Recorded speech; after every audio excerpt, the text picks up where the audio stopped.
The story of the ugly duckling. A mother duck had been sitting on her eggs for many days.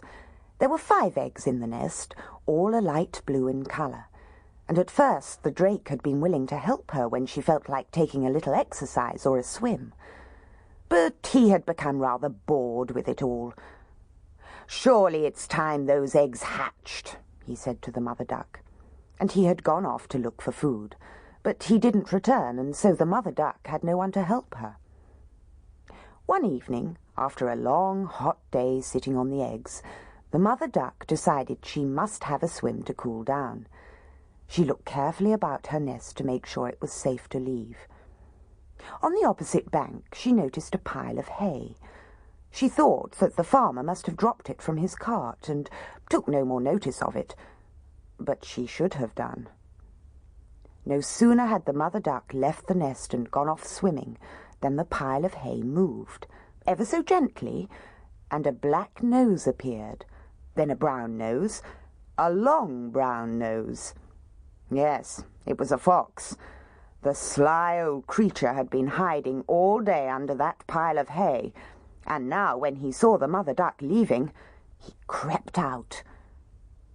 It was no trouble at all for the fox to swim across the river, and he stole all the eggs. When the mother duck returned, she found an empty nest. She was very upset, and she almost felt like crying, but she remembered seeing a nest just down the river where she had been. That nest had 1 large egg in it, just one, and there had been no sign of the mother. So now the mother duck went to look again. "I'll sit on this egg," she said to herself, "just to keep it warm until the mother comes back." But the real mother didn't come back. The mother duck was sitting on her large egg when the drake came by. "Nothing happened yet?" he called out. "Not yet," replied the mother duck, "but it will soon." And when, a few days later, the egg cracked, and out popped a fluffy brown chick, the mother duck was so happy.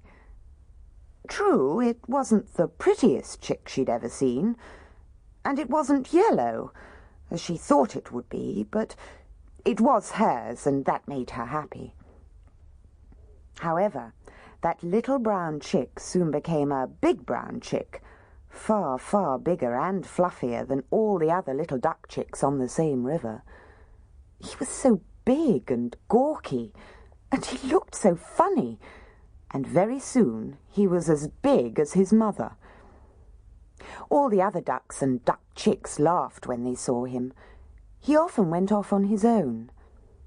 Then one day came when he was far too big to fit under the mother duck. She tried her best to get him under her wing, but it really was quite impossible. If his head was covered, his bottom was hanging out of the nest, and if his bottom was in the nest, then his head was out in the cold. Finally came the day when the mother duck said to him, "Look, I'm sorry, but you're just too big and gawky for me to look after." And off she went. He didn't blame her. He knew she'd done her best. So he went far down the river to where it joined a huge lake. There weren't any ducks there, only a few moorhens, and they didn't seem to mind, so he made himself a nest in the reeds. True, he was a bit lonely sometimes, but he felt that was better than always being laughed at. For the rest... Sample complete. Ready to continue?